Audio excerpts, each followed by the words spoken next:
සමහර පින්වතුන්ලා අපිට ඇවිල්ලා කියනවා ස්වාමීන් වහන්සේ මම සිල්පද පහ ආරක්ෂා කරගන්න කොච්චර උත්සාහ ගත්තත් සිල්පද බිඳෙනවා.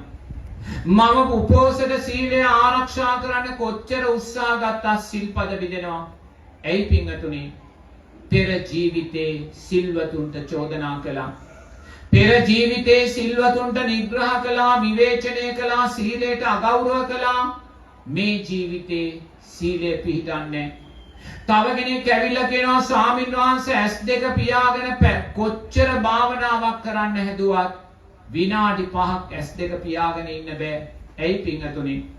පෙර ජීවිතේ භාවනා කරන අයට අපි බාධා කළා, චෝදනා කළා, විවේචන කළා, භාවනාවට විදර්ශනාවට අගෞරව කළා පින්වතුනි. අන්නේ අකුසල් විපාකෙ දෙද්දී අපිට S2 පියාගෙන භාවනාවක් කරන්න බෑ.